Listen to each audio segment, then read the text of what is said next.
سڵاتان لەبێت و ئەم کاتتان باش بینەرانی خۆشەویستی تلڤیزیۆنی کۆمەڵە زۆر خۆشحاڵم بۆی کە بە بەرنمەیەکی تایبەتەوە هاتوومەتەوە خزمەتان. ئازیزان ئاگادارن هاوکار لەگەڵ دەستپێکی ساڵی خوێندن لەلایەن دەسەڵاتی کۆنەپەرستی کۆماری ئیسلامی شەپۆلێکی تازە دژ بە کچان بە بیانووی حیجابی ئیجباری دەستی پێکردووە. تەرح و پیلانێکی دژە ئینسانی کە پاش زیاتر لە 45 ساڵ نەتەنیا دەستکەوتێکی بۆ دەسەڵات نەبووە بەڵکو ڕۆژ لە ڕۆژ زیاتر ئەم سیاسەتە یعنی سوکایەتیکردن بە ژنان و کچان شکستێنەوە. لە هەفتەکان و ڕۆژەکانی سەرەتای ساڵی خوێندن سیاسەتی سەرکوتگەری کۆماری ئیسلامی بۆ داسەپاندنی حیجابی زۆرم لێ پەرەی سەندووە، بەڵام لە بەرامبەردا ئێعتراز و ناڕزایەتی خوێندکاران مەجالی نێشتووە کە ئەم سیاسەتە بە تەواوی جێبگرێت. لەم چەند ڕۆژەدا ئاگادارن لە زانکۆی زانست و لێکۆڵینەوەی تاران لە درێژەی زەختێنان بۆ خوێندکارێک بەهۆی حیجاب کاتێک هەوڵ ئەدەن بە زۆری سواری ماشینی بکەن لیباسەکانی دەدرە. ئەم کشە ئازایە لە کاردانەوە بە زەخت و گوشار و ئەزیەت و ئازاری بە کرێگیراوانی حکوومەت لیباسە دراوەکانی لەبەردا دەکەنێ. ئەم کردەوەیە بە خێرایی لە هەموو دنیا دەنگیدایەوە.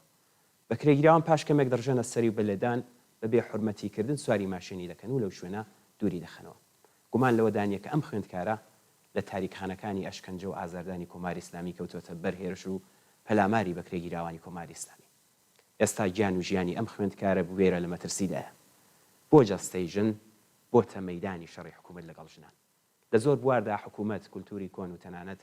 هێزە کۆنسەرواتی و محافزەکارەکان لە دژی ژنان یەک دەگرن.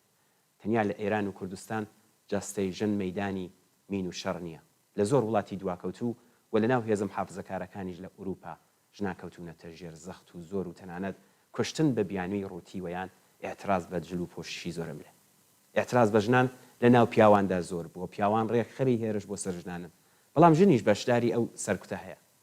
شەڕ و خەبات بۆ مافی بەرامبەر ژن بەرامبەر چەند سیاسیە، چەند ئەوەندە کولتوری و فەرهەنگی و کۆمەڵایەتیە. ئێمە بۆ ئەم مەبەستە و ئەم بابەتانە کە باسمان کردووە لە زۆر بەڕێزان کاک ئەحمەد ئەسکەندەری لێکۆڵەر و چالاکی مافی یەکسانی و ڕێز هاوڕێ ئامینە کاکە باوە چالاکی مافی ژیان و مافی ژنان ببورن و پارلەمانتاری پێشووی وڵاتی سوێد. هەردوو ئازیزان بە خێر بێن، زۆر زۆر سپاسان دەکەم بۆی کە داوەتی ئەم بەرنامە تایبەتتان قبول کرد. زۆر سپاس بۆ ئێوەیش کە ئێمەتان باگەشت کرد، ئێمەتان باگەشت کرد. بەخێر بێن. بەخێر بێن هاوڕێم لێ بەخێر بێت. زۆر سپاس وێڕای سڵاو بۆ ئێوە بۆ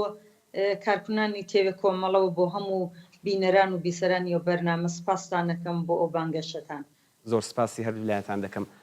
من لە هاوڕێ ئامینەوە دەست پێ دەکەم. هاوڕێ ئامینە خۆتان ئاگادارن با کەمێک بگەڕێنە دواوە، ینی بگەینەوە پێش هەڵبژاردن. پزیشکیان لە بڵێن تەبلیغاتی هەڵبژارنەکەیدا زۆر باسی لە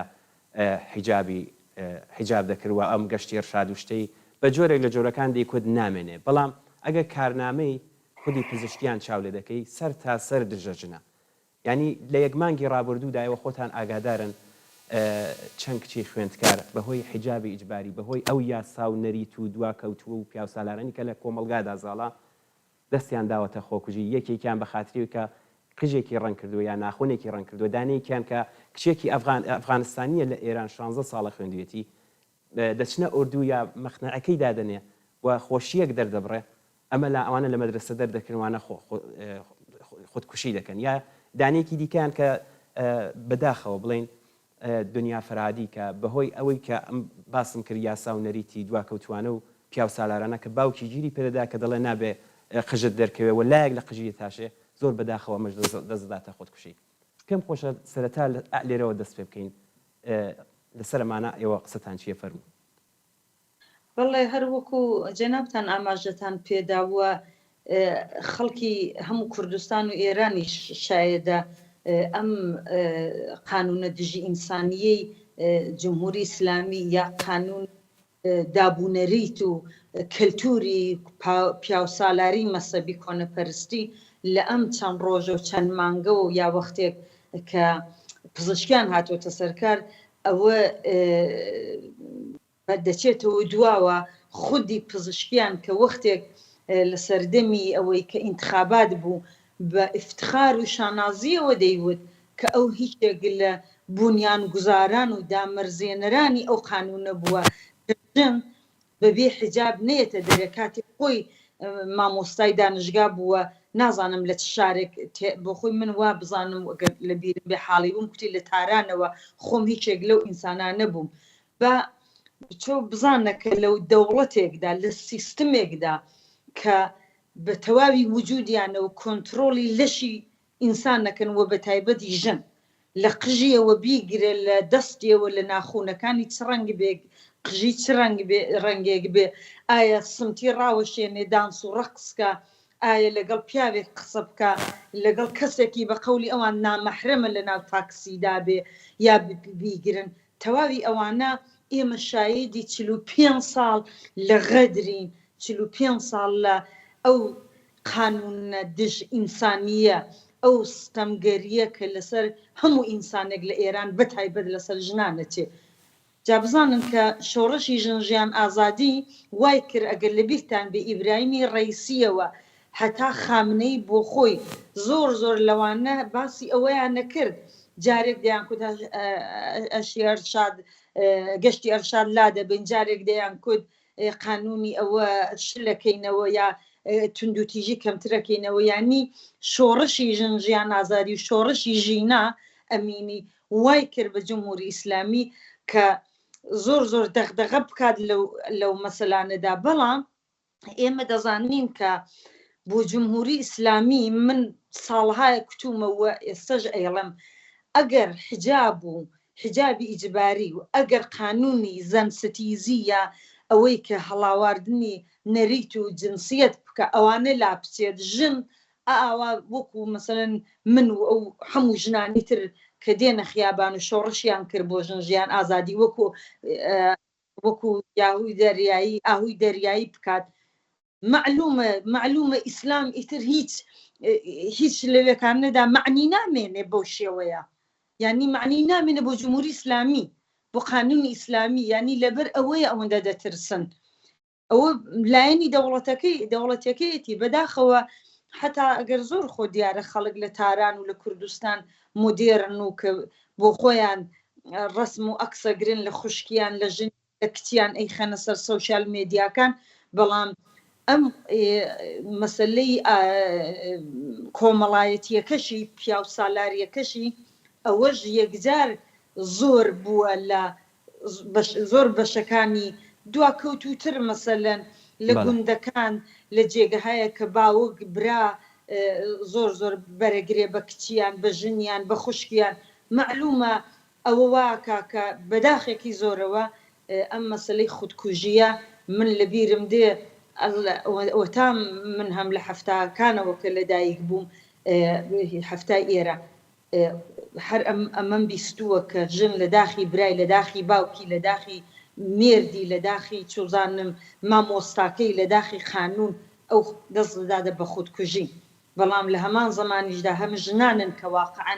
جمهوری ئیسلامیان وەلەرزان خستووە هەر ئەوەی کە خۆ ئاژەت پێدا کە پزیشکیان دەهات ئەم تەبلیغانەیە کرد بە لە خۆی هیچی بوو هی ئەوە نەبوو کە خۆیان پێیان خۆش بێ شۆڕشی ژن ئازادی و شۆڕشی ژینا مەجبوری کردن شۆڕشی ژن ئازادی و ئەوە وای کرد لە ئاهوی دەریایی کە بەو جورئەتەی هەیەی بێت لە وەسەتی خیابان لە دانشگایەک لە دەرەوەی دانشگایەت ئەوە بکە کە لە تاریخی جمهوری ئیسلامیدا نەبوو و نەهاتووە یعنی ئەوەیە کە دەترسێ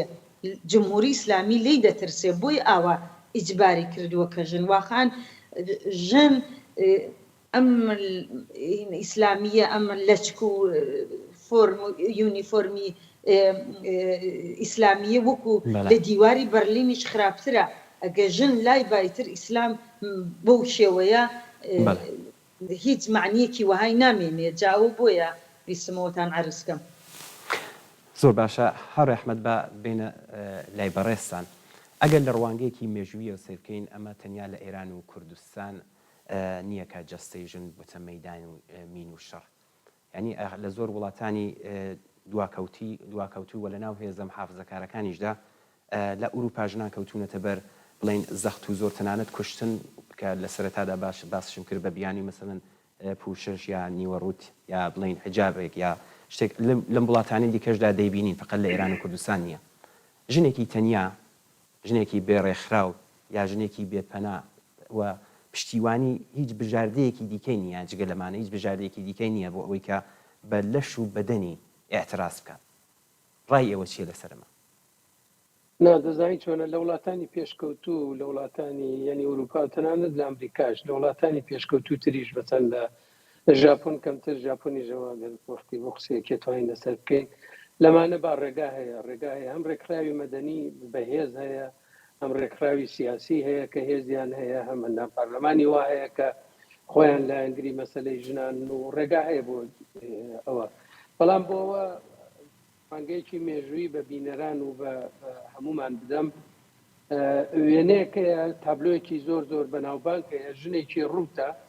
لەسەر ئەسپێک ژنەکە قژێکی زۆر درێژی هەیە قژێکی بلۆند قژێکی کاڵی هەیە بە قژەکە بەشێ لە لەشەکەیدا پۆشیوە لەسەر ئەسپێکە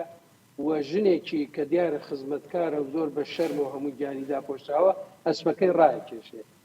ئەمە نیوە ئەفسانەیە زۆر معلوم نییە تەواو دروستیش بەیانە بەڵام بە هەرحاڵ لەبەرەوە تابلۆی لێ کێشراوە قسەی لێکراوە ناوەکانیش معلومن خانمێکە بە ناوی لیدی گودیڤا ژنی کابرایەکی حاکمی ئاریستۆکرات بووە لە ئینگلیستان لە شوێنە بە ناوی کاڤنتری لە کاڤنتی بووە لە ئینگلیستان لەوێ پەیتا جەریمەی داناوە لەسەر خەڵک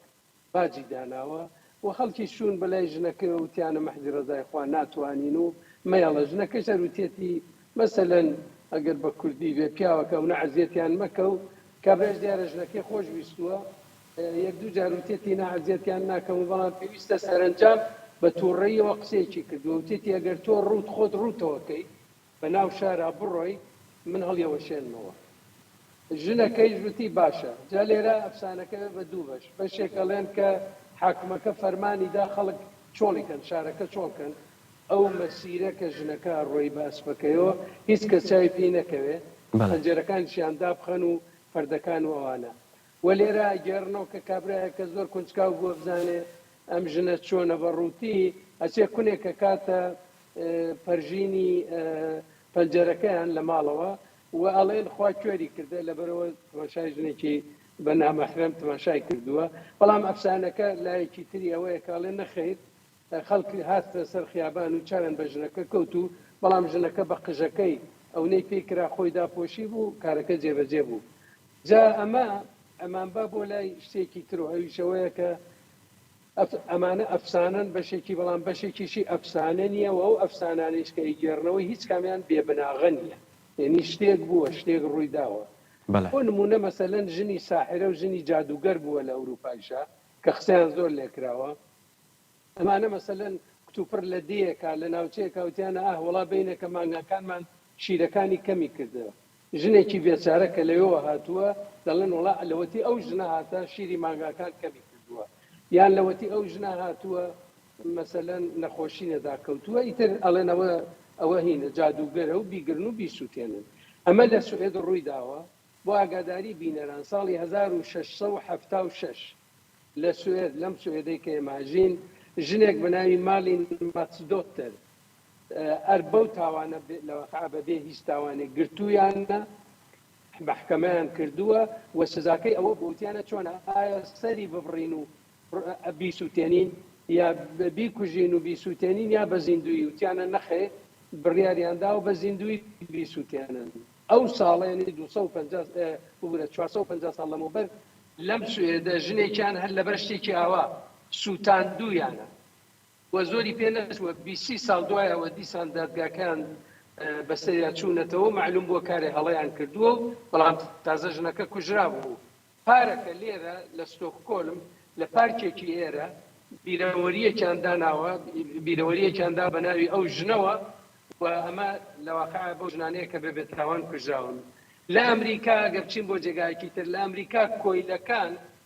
ئەو کۆیلانەی کە بە دوای ئازادی خۆیانە ئەگەڕان ئەیانوت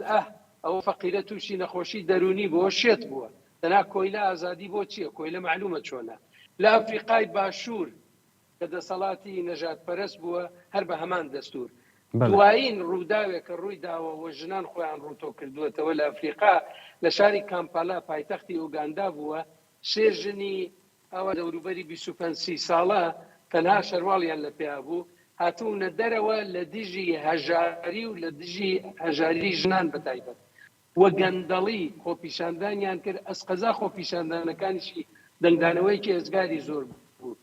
مەبەست چییە مەبەست ئەوەیە کە ئەم کارانە کە ئەم ژنانە کردویانە ئاگان لەوە کە لەشی ئەوان و ئەم شێوەکارەی ئەوان کاردانەوەیەکی ئەوێ و دەنگدانەوەیەکی ئەوێ کە بە شێوەی تر بەو جۆرە کاردانەوەکەی نابێت. زۆر باشە هاوڕامینە بابینە سەر ئەم پرسیارێکی تر لە زۆر بواردا خودی حکوومەتەکان لەگەڵ بڵین کولتوری کۆن و تەنانەت هێزە محافزەکارەکانیش لە دژی ژن یەک دەگرن ئێوە ئەمە چۆن تەوزی هەدەن؟ دیارە خۆ وەکو دەزانین کە لە وڵاتانی لە هەموو وڵاتێک لە ئێرانی شەروە خەڵکەکە پێشکەوتوترە لە خودی دەوڵەتەکە مەسەلەن ئەوە هەر ژنانن جوانانن خەڵکن لە ئێران لە کوردستان دێنن سەدان قەدەم بەر لە هەر ئەو ڕژیمەن یا ئەو کەلتورەی کە ئەو ڕژیمەش هەوڵی داوە کە زۆر زۆر بەرە و دوا بچێ هەر ئەوان دێنن بۆ سەر ئەو کێوە و لێکدەفە لێژیانەکەنەوە بۆ خوارێ ئەوەیە کە هەتا ئێستەکانە ئاوا بووە لە وڵاتانی ئەوروپایی و لە وڵاتانی پێشکەوت و خواز و دموکراتیک ئەگەر خەڵک هەنگاو هەڵەگرێ حیزبەکان هەنگاوەکەی ئەوان دەکات بە هەنگاوێک و بۆ خۆی بۆ وڵاتەکەی بۆ قانونەکەی بەرەو پێش ببا مەسەن من بۆ خۆم ئەو زیاتر لە 14 ساڵەکە لە پارلەمان بوو دەچین لە بۆ جەلەسە و لەگەڵ خەڵک و لە مێدیاکان و ئەوە بزانین چی خەڵک گەرەکێتی کە تۆ سبحێنێ بێنی ببی بەدەنگی ئەوان لێرەکانە لە وڵاتانی دواکەوتوییدا وەکو ئێران مەسەبی ئەوان بۆتێ پژەدەن بە مەلاکان و بە حاجیەکان و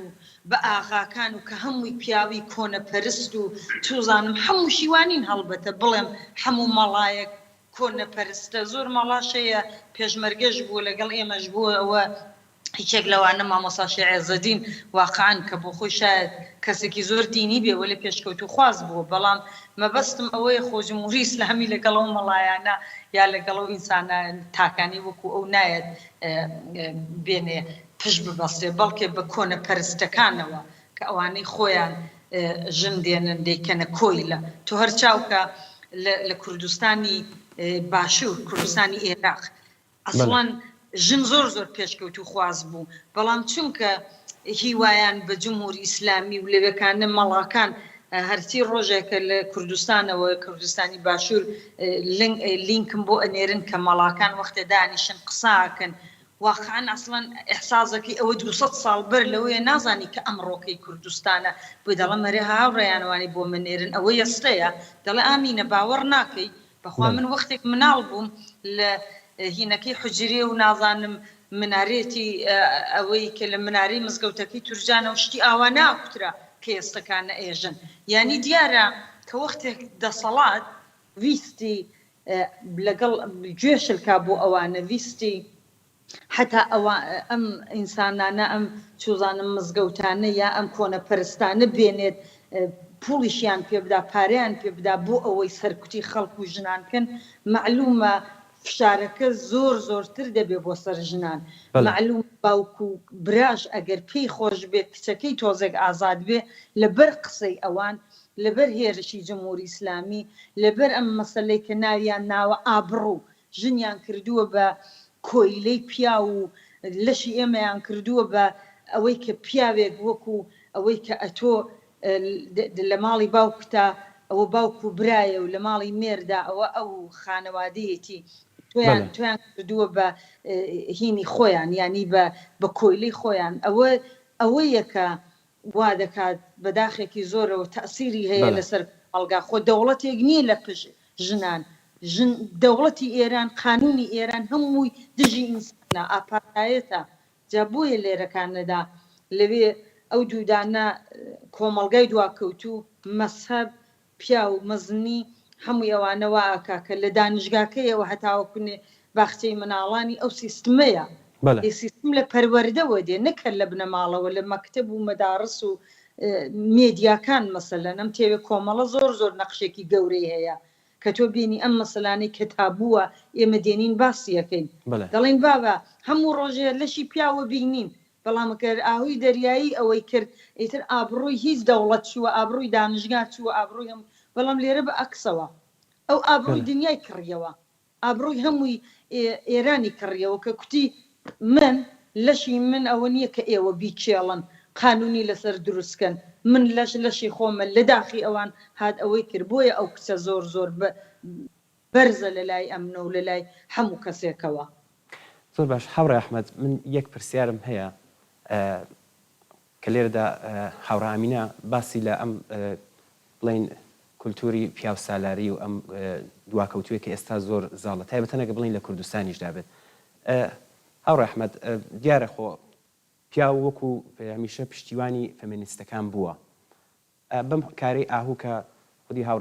هاوڕامینە بە جوانی ئاماژەی پێدا مەسەلەن بۆ ئەم حرەکەتەی خودی ئاهوو هەڵوێستی جۆرا و جۆر گیرا باشە ئەو پیاوانی کە ئاو هەڵوەستێکی ئاوایانگر ئەو هەموو نائەداڵەتیە دەبینن بۆچی ئەسەن دەنگ هەڵنایەنن. من یەک پرسیارم هەیە هاوڕێ ئەحمەدی وەلو بوارەدا دیارە هەم شتان نووسیوە هەم کتێبتان تەرجمە کردوێتەوە پیاو دەتوانێت فێمینیست بێت؟ بەڵێ دەتوانێت چۆن ئەگەر دەکرێت لەسەر ئەمە قسەمان بۆ بکەیت. دەزانی بەڵێ دەزانی مەسەلەکە چییە؟ مەسەلەکە ئەوەیە فێمینیست چییە؟ ئەخە فێمینیستیان لە کوردستان بە تایبەت لە ئێران کەمتر لە ئێمە لە ڕۆژهەڵاتی نەمبیستووە بەڵام لە باشوور کردیانە بە جنێو فێمینیست و جەندەریان کردووە بە جەندەر دەڵێنەوە ئەوە جنێوە ئەوە تەوهینە ئەوە بێدینیە ئەوە نازانم چییە هەزار وەک قسەی ئەوە کە ئەو قسانە شیرێنانە کە پێیان خۆشە ئەیدەنە پاڵی بزای چۆنە فێمینیست و جەندەر چییە؟ جەندەر ئێمە ئێستا لێرە لەسەر ئەم من و ئامینە خانم کە لەگەڵ جەنابەت قساکەین ئەو ژنە و من پیاوە لەباری جنسەوە و جنسی ژنە من جنسی پیاوە بەڵام لەباری جنسیەتیەوە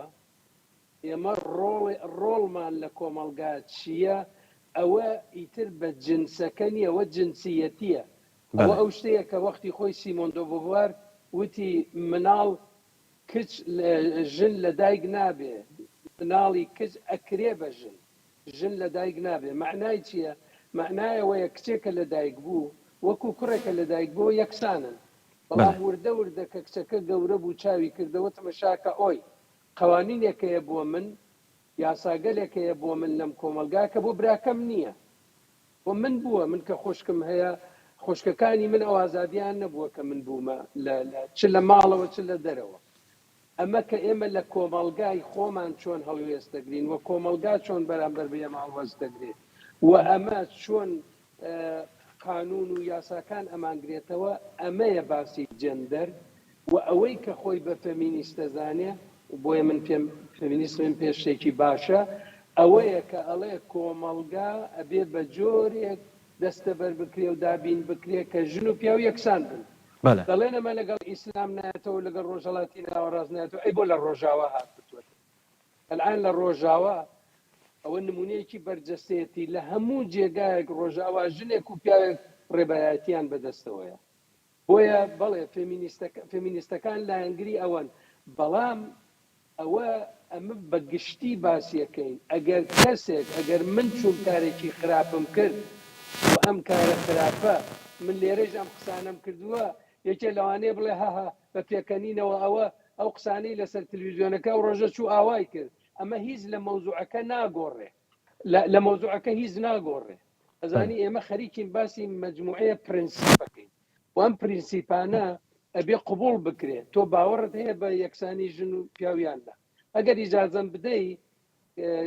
کاک ئەمیر من چمە سەر ئەو باسێکی کە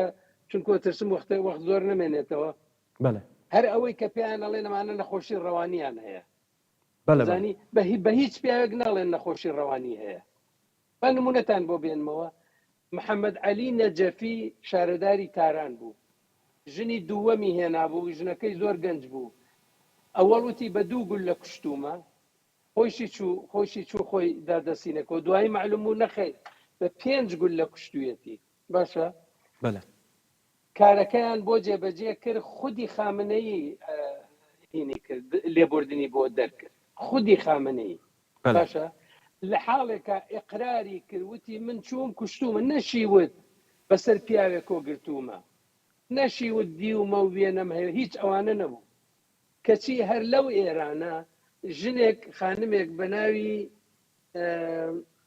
ورەتخوا ڕێحانەی جەباری ڕێحانەی جەباری ژنێک بوو ساڵی 1000 بە تەقویمی ئێران 1390 ئەم خانمە کابرایە خەریک بوو دەست درێژی بکاتە سەری کابرایەک بە ناوی محەممەد علی عەبدولعەلی سەربەندی دیفاعی کرد لە خۆی نەزان بە چەقۆ بوو یا بە دەمانچە بوو هاتبوو ئیتر لەم دیفاعە کابرا کوژرا کابرا کوژرا سێودویان نەکرد لەوە کە ژنەکە بکوژنەوە لە حاڵێکە کابرا چ بوو دەست درێژی بکاتە سەری باشە ئەوەی کە فێمینیستە لە ڕوانگەی بەرژەوەندی ژنێک کۆچاو لە مەسەلەکەکە تۆ مادام مجموعەیە قوانینت قبول کرد وتت ئەوە ئابڕووچوونە ئەوە ڕەوانیە من مجموعەیە ناوم یادداشت کردووە گەر ئیجازە بدەی بیخوێنمەوە مەلیکا قەراگۆزلو دانیشتووی دانشگای عەلامەی تەباتەبایی ڕۆیا زاکری ژنێکی گەنجی خەڵکی تەورێز سامان یاسین کە ئەو پیاوە گۆرانی بێژێکی بەناوبانگە دووجار ئارمیتا پاوێر لە دانیشتووی دانشگای تەورێز هەموو ئەمانە وتیانە نەخۆشی ڕەوانیان هەیە و ناردوونیان بۆ نەخۆشخانە ساڵی 1993 دکتۆر هوما دارابی لە مەیدانی تەجریش لە تاران خۆی سووتان دکتۆر بوو خۆی سووتان خۆشکەکەی دوایی کتێبێکی لەسەر نووسی و وتارێکی لەسەر نووسێکە خۆشکەکەم نەناڕەحەتی ڕەوانی بوو نەیچێ ئەگەریش تووشی شتێک بوو بێ وایان لێ کرد یعنی ئەو سیستەمە وای لێ کرد و ئەم ژنە چارەکەی لەوا بینی خۆی ئەو کارە بکە ژمارەیەکی زۆر لە چالاکانی مەدەنیان بردووەتە نەخۆشخانەیەکێ لە تاران بە ناوی بیمارستانی ڕەوان پزیشکی ئەمیناباد بەشێکی زۆریان بردووەتە ئەوێ ئێستا دەڵێن ئەمە نەخۆشخانە نییە ئەمە ئەشکەنجەگایە خەڵکە بن بۆ ئەوێ ئەشکەنجیان بکەن ڕێک ئەو کارانەی کە سەردەمی ستالینیان کرد خەڵکیان عەزیەتە کردویان کوشت و نەزام چیان لێ کرد لە دەوڵەتە دیکتاتۆریەکانی ترا کردویانە لێرە بە دڵفراوانیەوە جمهوری ئیسلامی ئەیکا دژ بە ژنان دژ بە کچان لەبەرچی لەبەرەوە هەر تەنها لەبەرەوە ژنن هیچ شتێکی تر نییە و ئەو مەحدودیەتانەی کە بۆیان بەرقەرارەکە ژنە هەر ترسم قسەکانم درێژ بێتەوە بەڵام حەزەکەم بیرەوەریەکیش بگێرمەوە من 3-4 ساڵ لەمەوە بەرچوومەوە بۆ سلێمانی سواری تاکسیەک بووم هەرەگەر دانیشتم لە پێشەوە سوار بووم من لای کابراکەوە لە شۆفێرەکەەوە وتم کاکە گیان چۆنی و وتی وەڵی هیچ باش نیم کاکە هیچ باش نیم وتم بۆ وتی لە داخی ژنان وتم بۆەوە وتی وەڵا دوێنێ ژنێکم سوار کردووە هەتا ئێرە قۆڵبان خۆڵی ڕوت بووە وتم جا تەواوی مشکلی تۆ ئەوەی ئەو ژنە خۆڵی ڕوت بووە جا مشکلەکە چییە خۆڵی ڕوت بوو بیوانە وتی چۆن قوربان من پیاوم وتم جادۆ پیاوبی باشە خەتاکە لە تۆ یاگەر وایە ئەگەر وتم ئێستا تۆ ئەگە برسی ئەو هەموو مناڵە برسیە بۆ بازاڕا ڕوا و هەموو شتە خۆشەیش لە بازاڕەیە قبول یەکەی تۆ ئەو برسیانە بچن لەو دوکانانە شت هەڵگرن بیخۆن کە ئەجزانن برسیانە و وتینانە مامۆستاشتیوا چۆن نەکرێت وتم ئەی تۆ ژوای بە قوربان کارچی ئەوتی ئاخر باشە ئەگەر قۆڵی ڕوتە بۆ هاتە لە پێشەوە دانیشتووە وتم ئەی بۆ من بتوانم بێم لە پێشەوە دانیشتمی چم پێ ناڵێ بۆ ئەو لە پێشەوە دانیشە مشکلەی هەیە ئەوی ژۆکو من ئینسانە مشکلەکە لێرایە وەکو ئینسان چاویان لێ ناکەن کاگەن جمهوری جا ئەوە شەخصە ئەوە یەک نەفەرە جمهوری ئیسلامی سیستمی بۆ دروست کردە قوەی قەزایی بۆ دروست کردووە بیمارستانی بۆ دروست کردووە دادگای بۆ دروست کردە حکوومەتەکەی لەسەرەوە ساز کراوە بەڵێ هاوڕامینە من پێم خۆشە ئەو پرسیارەش لە بەڕێزی شتام بکەم ئەوەی ئارەسەی کاک ئەحمەدم کرد ئەوەی کە دیارە پیاوان پشتیوانی لە فەمینیستەکان دەکەن بەڵام ئایا پیاو دەتوانێت فەمینیست بێت من پێم خۆشە ڕایەوەش لەسەر ئەمە بزانم دواترش بە دوای دیارە خۆ کاک ئەحمەد زۆر جوان ئاماژەی بەم سیاسەتە ڕەزیلانەی حکوومەت کرد کە دژ بە ژنان و مخالفینی دیکات بەڵام لێرەشدا دەبینین بڕێک لە چالاکانی سیاسی کوردستان دژ بەم ئەو جۆرە خەباتانی کە ئێستا باسی لێ دەکرێەوە یەکێک لەوانە ئاهوو بوو تەنانەت بە سووکی ناویان دەبن خۆشتان ئاگادارن باسی پێشمەرگە دەکەن و ئەم بە جۆرێک ڕسمی پێشمەرگەدا دەنێن ژنی گریلادا دەنێن بە چەکەوە دیارەخۆ ئەمەش خەباتێکی ڕواایە بەڵام ئەگەم خەباتە ئەوە ڕواایە ئەم حرەکەتە چون بۆ چوونی جیاوازی لە هاتوۆتە دەر و زۆر کەسیش لە لایەنە سیاسی کوردستانەکانیش ینی دژ بەم حرەکەتە بوون زەرەری ئەو جۆرە بۆ چوونە بڵین دژ بە خەباتی ژنان چییە بەڕای ئێوە؟ دیار هەر وەکو کاک ئەحمەدیش وەڵامی داوە بەڵێ منیش پێم وا بێ پیاویژە بێ فەمینیست پیاویژە توانێت فەمینیست بێ و کاک ئەحمەد خۆی شێک لەوانەیە زۆر پیاوی تری کوردی شەیە کە فەمینیستە خۆ فەمینیست بۆ ئێمەمانانێک کە چەپ و لە عەسڵدا ئەوەیە کە یەکسانی ژن و پیاو نە ئەوەیە ژن بەرتەری بێ لە پیاو نە پیاویش بەرتەری بێ لە ژن لە عەسڵا ئەوە مەسەلەکەیە بەڵام واقعاً فێمینیزم بۆ ئەمڕۆکەی کوردستان هەموو بەشەکانی و بۆ هەمووی ڕۆژهەڵاتی ناوین و بە تایبەت ئێران لە هەموو کات گرنگترە چونکە لێرە من بۆ خۆم لەگەڵ لیبرال فێمینیستەکانیش هاوکاریەکەم هاوکاریم کرۆ لە پارلەمانیش لەگەڵ مۆدێراتەکان دژی ژن کوشتن دژی زەخت پیاوان لەسەر ژنان دژی قەتڵی ناموسی شتێکی خراپ نییە دموکراسی بە هاوکاری ئەوانە کە هەتا مخالفی تۆشن ئەوانەڵەن ئێمە لیبرال فێمینیستن بە شێوەی لیبرالی دەچن بۆ مەسەلەکە دیارە لە ئەسڵا ئێمەی مارکسیست کە دەچین بۆ بنی لە بنەڕەتی مەسەلەکە مەسەلەی اقتصادیە کە ژن مەسەلەن پیا و نەدەزمزدی نییە مەسەلەی اقتصادیەکەی ئەوەیە بەڵام تۆ ئەگەر پوڵیشت ببێ بەڵام نەتوانی بەدڵی خۆت پیاوێک هەڵبژێری کە خۆشتەوێ ئەگەر دەوڵەمەندیش بی لە جێگەیەکیش من بایەک نمونە بێڕمەوە کاتێک لە 2005 ئەو ڕێکخراوەمدا مەرزان 2006 و حەوت چەند جار چووم ئاینستیتوتی سوئێد لە خودی شاری پاریس کاکە ئەحمەدی ژەزانێ سوێنسکە ئینستیتوتە یەکدان دەباتیاندانا لەوێ نەواڵ ئەلسەعداوی بوو من بووم فادێلە ئەمارا کە ئەو ڕێکخراوی منی ئەو ڕێکخراوی کە مندا مەرزان لێرەکانە ئەو لە ئەسڵا نیپودنی سومیز لە فەڕەنسا دای مەرزان چوین لەوێکانە ئەم بەحسە کردرا کە ئایا بۆچی مەسەلەن ئێمە لە وڵاتی سوێد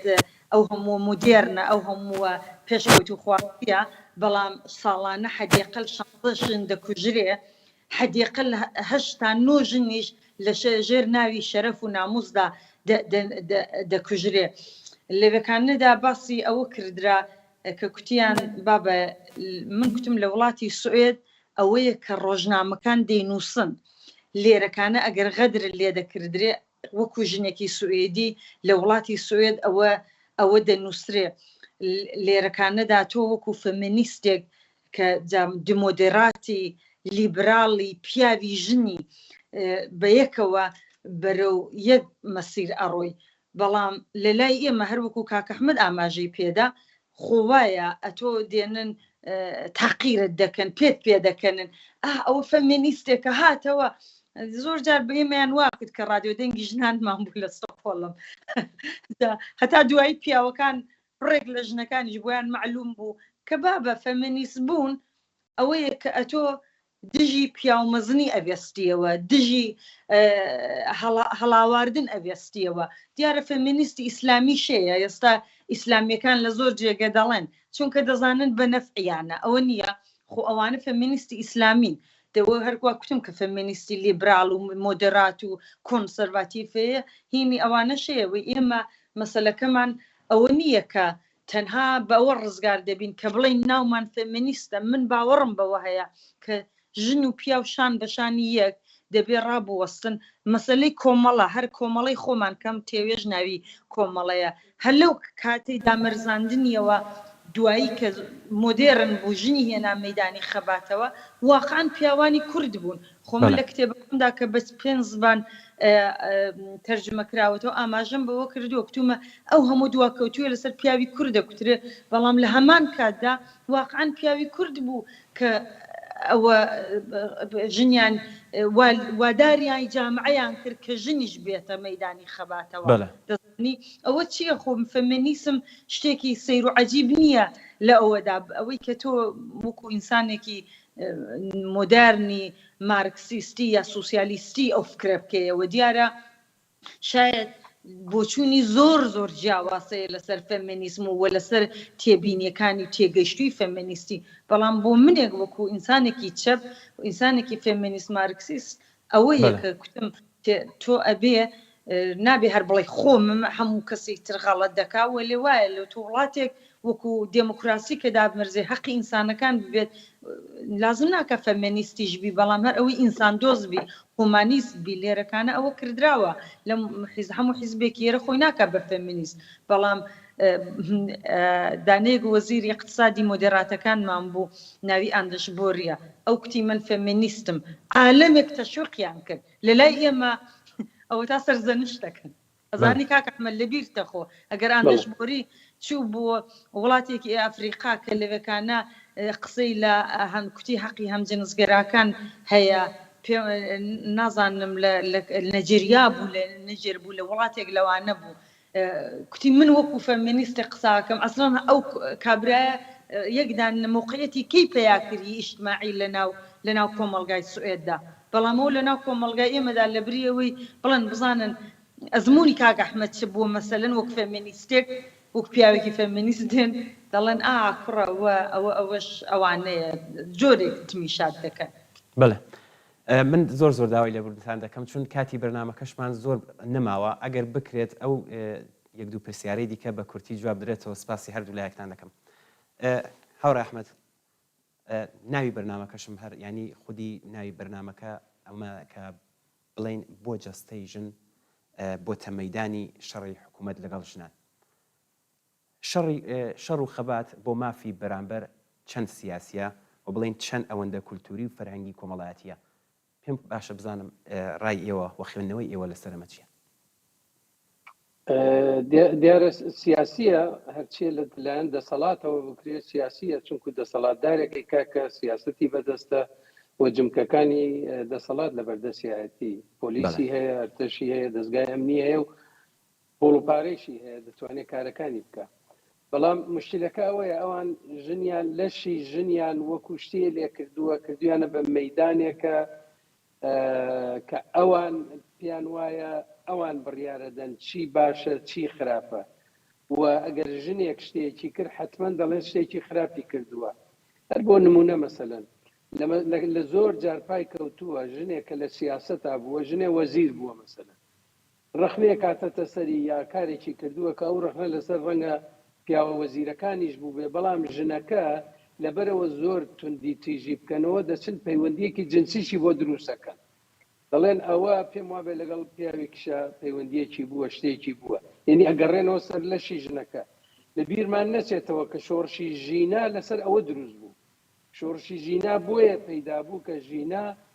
یادی بەخێر و شۆڕشی ژن ئازادی فقط تۆزێ لە قژی بە دەرەوە بوو کێشەکە ئەوە بوو کە ئەم قژە زۆرەکە خۆ ئێستا وێنەکانی ماوە ئەم قژە زۆرە کە ماوەتەوە معلومە سیاسیە ئەگەر سیاسی نەبووایە ئەگەر لەو ڕوانگەوە ببووایە مەسەلەکە جۆرێکی تر حەلە بوو بەڵام لایەنی کۆمەڵایەتیشی هەیە ئەڵبەتە لە نمونەیەک بێنینەوە ئێستا تۆ کوڕکشێکە گەبینن یا لە دەرەوە یەکماچەکەن ئەوەی تر زۆر عجایب شتێکی خراپە 2-3 ساڵ لەمەوبەر کوڕکچێکە هاوڕێی یەکتریش بوون لەوانەیە پێم وایە دەستگیرانی یەکیش بوون لە ناو کۆڕێکە لە ناوەڕاستی شاری لە سەهۆڵەکە لە سلێمانی سەمایەکیان کرد خەڵکەکەش بە دەورۆبوون چەپڵیان لێدا هەرای بەرپا بوو لەلایەن بەعزێ لە مەلاکانەوە ئەوە ئیسلام ڕووخاوە دنیا نەما دنیا تەواو بوو بۆ ئەو کاریان کردووە کە چی هەر لەو کۆمەلگا قبوڵیەکەن پیاوێکی 6 ساڵان لەگەڵ کچێکی 12-13 ساڵان پێی دەڵێن ئیزدیواج پێی دەڵێن یعنی مارەیەکە تۆ تەسەوری بکە ئێستا من نەوەم هەیە لەو تەمەنا باوەڕم پێ بکە جاری وایە ئەگەر خەبەرێکی وا خوێن و تەماشایەکی نەوەکەمەوە ئەەکەم یا بیری لێکەمەوە هەموو گیانەمەکەوێتە لەرزین و مچڕکم پیادێکە ئەم بوونەوەرە ئازیز و ناسکە بخەیتە بەردەست کابرایەکی بە تەمەنی پیر بۆ شتێکە معلومە شتەکە چییە ئەوە بە کارێکی شیاودانێ ئەو کۆمە ئەوە طبعا ئەو کۆمەلگایتر و بەشێکیشی هەژاریە بەشێ لەو ستەمێکە لە ژن ئەکرێ ئەخ بۆی ئەو ژنانەی لە ئوگاندا خۆیان ڕوتۆ کردو بەشێکی هەژاریە بۆیە بە بۆچوونی من کۆمەڵایەتیە لەبەر خاتریەوە لە ئەبێ لە کۆمەلگا باوک دایک برای گەورە خۆشی گەورە و دەوروبەر ئەوە هەموو کەس خۆی نەکا بە خاوەنی کچەکە لە ناو ماڵەکە هەموو کەس خۆی نەکا بەوەی کە ئەگەر لە دەرەوە چاویان پێکەوت مەسەلەن جلێکی لە بەرابوو کە ئەو پێی وایە ئەو جلە خراپە خۆی نەکا بە خاوەنی ئەوە بنەماڵە کۆمەلگا کە ئەوە کۆمەلگا دەسەڵاتی سیاسی هەموو ئەمانە کارتێکردنیە بەپێت لەگەڵەوەشە دیارە پێگەی چینایەتی کە ئەوەی سەربەچی چین و توێژێکی کۆمەلگای. بەڵێ هاوڕێمینە شێوەی بەرخوردی دروست لە بەرامبەر ئەو ژنانەی کە بە جەستەی خۆیان خەبات دەکەن ویان ناچار بەو کارە دەبن چییە؟ بە نەزەری من هەر ئەوەی کە هەمووی جیهان ئەمڕۆکە لە سوێدەوە بگرە هەتاوەکو زۆربەی وڵاتانی دنیا کە دیفاعەکەن لە ئاهوی دەریایی کە دیفاعی کردووە لە جەستەی خۆی لە خۆی لە ژنان دژی قانونی ئاپارتایەت بە بڕوای من ئەوە زۆر ینی دیارە بۆ کەسێک کە ئاگاهی نەبێ ئاگاهی فەمینیستی نەبێ ئاگاهی لە ئەوە نەبێ کە ژن بۆچی زۆر گرینگە کە احتمادی بەخۆی بێ ئەگەر تۆ هەموو گیانت هەر وەک زووتریش ئاماژەمان بەوەدا لەشت جەستەت مەسلەی مناڵبوونت مەسلەی مناڵ نەبوونت مەسلەی شوکردنت شو نەکردن کارت دەرست ژیانت هەمووی ژیانت لە دەست کەسی تر بێ بە نیوە ئینسانت بزانن معلومە ئەوە دێتە پێش معلومە ئەمە لە وڵاتایەکی دڕندەی وەکو ئێران دێتە پێش من بۆ خۆم پێم وابێ کە دەبێ ئێمە خەباتی هاو پشتیوانی چوزانم بە نەوعی تر خەبات بکەین ئەوانە تاکە هایەکن کە دێن ئەوە دەکەن ئابێرەیان دەگا لە لای خۆمان دەڵێنی ترەوە خەریکە داغ دەتخینکێنێ لەجێ ئەوەی بڕۆی خودکوژی بکەی لەجێ ئەوەی کە بڕۆی مەسەلەن خۆت ئازار بدەیت هەرچەنەوە ئازارێ بۆ ئەو کچەکە ئێستەکانە لە نەخۆشخانەیان داناوە خدا زانێ بە قەولی لای خۆمان کە چی پێ ئەکەن خۆ ئەو کارە هەر بە ئاهوی دەریایی و بە ئەوە نەکەن حتا من زۆر جوانە ناسم کە لەگەڵ من تەماسیان هەیە وەختی شۆڕشی ژنجیان ئازادی گرتیانن بردیانن بۆ ڕەوان ئەوەی جێگایی کە دەڵێن خەڵکی ڕەوانی لەو بەخشانی کە دایان ناوای ئاهوشیان داناوە دایاننان بڕێکیان هاتوونەتە دەرێ ئەسڵەن وڵاتی سوئێد یەکدانە دەکۆمنتاری دروست کردووە مقابلەی کردووە مساحەبەی کردووە لەگەڵ زۆربەش کوردن کە ئەوانیان پێکردوونی ینی ئەوە یەکەم جار نییە وەکو کاک ئەحمەدیش ئاماژەی پێدا ئەمە لە سنەتەکان و لە قانونەکانی لە وەختی ستالینەوە بەر لە ستالینیش ئەمە هەبووە کە ئەم ئینسانانەی کە مخالفن کە خەریکن مخالفی سیستمن بیان بن بۆ ئەو جێگایی کە بڵێنەوە ڕەوانین بۆیەوە ڕەوانی تریان کەن دەوایان پێ بدەن دەرزیان لێدەن کە دوای هاتنە دەرێ دەستکەن بە خودکوژی واقعان ئەوە وا بووە جا بۆیە من بۆ خۆم ناڵێم بە ژنانی وڵات بە هیچ کوێیەک تەنها ڕێگەی خەبات خۆڕوتکردنەوەیە بەڵام وەختێکە ئابێرە دەگا هیچ ڕێگەیەکی تر نییە بە بڕوای من ئەو حرەکەتەی کە ئاهوی دەریایی کردی بە نەزەرم لەم مەقتەعەدا بەجێگە بووە ئەی چی بکە وەختێکە تۆ بە هەموو شێوەیەک ئەهانەتت پێەکەن بە نیوە ئینسانت دادنێن بە ئینسانێک دانانێ معلومە کە ئەوەی بۆیە ئەوەی کردووە بە بڕوای من دەبێت دیفاعی لێ بکردرێت. بەڵێ کاک ئەحمەد وەکو دوایین پرسیار بەتە داوای لێبوردن دەکەم ئەگەر بکرێت بە کورتی ئاعتراز بە ژنان لەناو پیاواندا بێحەد زۆرە و ئەگەر بڵێن پیاو بۆ خۆی ڕێکخەری هێرش بۆ سەر ژنانە بەڵام هەندێکی ژن هەن خۆیان لەم سەرکوتەدا بەشدارن جام ژنانە بڕێکیان حکوومەتی بڕێکیان نامۆن لەگەڵ ژیانی ئازاد و ئەم سەردەما بەڕێستان قسەتان چییە بۆ ئەم ژنانەی کە حکوومەتی نین و دژی مافی بەرامبەری ژن و پیاون؟ دەزانین چۆنە ئەو ژنانە لە فەرهەنگێکا گەورە بوون، فەرهەنگێکی دژبەژنا گەورە بوون، لەوێ پەروەردەکران، لەو خوێندنگە خوێندویانە، لە ناو کۆمەلگا ژیاون و لەو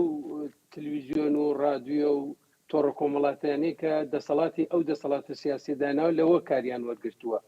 بۆیە وەختێک کە تەنها شتەکەی بۆ ئەگەڕنەوە کە کارێکی ئاوایان کردووە دەڵێ دەجات چش باوای نەکردایە، ئەوە عیبە، ئەوە چییە؟ ئەم کچە نازانم ئێوە وەبزانام زۆربەی بینەران ڤیدیۆکەیان دیوە، ئەم ئاهودەریایی وەختێکە ئەڕوات خەریکە ئەڕوای تر پێشەوەی ماشێنێک بێت و بە زۆر سواری بکەن، تەنانەت شۆرتەکەشی داکەنێ، کە شۆرتەکەی داکەنێ ئەو کچانە وە دیارە کچی هاوڕێ یا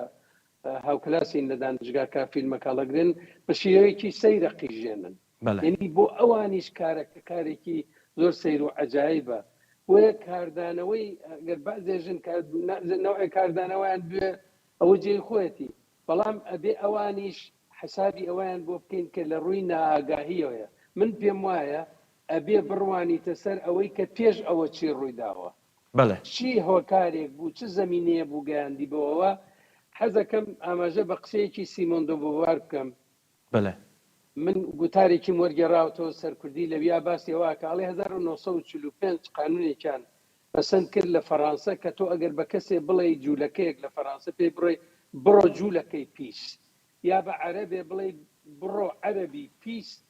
توانێت شکاتت لێت کە ئەدوا بۆ دادگا. بەڵام سیمۆن دۆ بۆڤوار ئەڵێ بەڵام بە ژنێ بڵێ ببورن، زۆر ببورن، بڕۆ هەی قەحبە، هەی ڕوو هەڵماڵڕاو، هەی نازانم خۆف لەش فرۆشی فلان فلان، هیچ کەس دەربەز نییە، هیچ کەس ناچێ مەسەلەن ناتوانانی بچی لە جێگای شکایەتێکی لێ بکەیت. بۆیە هۆکارەکەی ینی ئەوەی کە پیاوان ئەیکەن بەش دیارە تەبعەن هەموو پیاوە نایکە، ئەوەی کە بەشێکی زۆری بەداخەوە لە پیاوانەی کردەوە کەونە ناوەوە هۆکارەکەی وەک عەرزم کردی کۆمەڵایەتی، بنەماڵەیی، سیاسی، فەرهەنگی هەموو ئەوانەیە، بەڵام بەداخەوە کە بەشە لە ژنانیش قبوڵێک. بەڵێ زۆر سپاسی هەردوو بەڕێز هاوڕێیان ئەحمەد ئەسکەندەری لێکۆڵەر و چالاکی مافی یەکسانی و هاوڕێ ئامینە کاکەباوە چالاکی مافی ژنان و پارلەمانتاری پێشووی وڵاتی سوێد. زۆر سپاسان دەکەم بۆی کە داوەتیان بەرنامەتان قبول کردووە. لێرەشەوە دەستخۆشی لە هاوڕانی هاوکارم دەکەم بۆ ئەوەی کە لە ئەوتاق فەرمان زەحمەتیان کێشەوە ئەم بەرنامەیە توانین بەڕێوە بین. سپاسی هەردوو لایەنتان دەکەین. بەڵێ بینەرانی ئازیز سپاس پێوەش کە تا ئێستا لەگەڵمان بوون. هیواداری کە بەرنامەشتان بەدڵ و بێت و کەڵکی پێویستیشی لەبەرگرن. کاتێکی خۆش بۆ هەموو لایەکتان.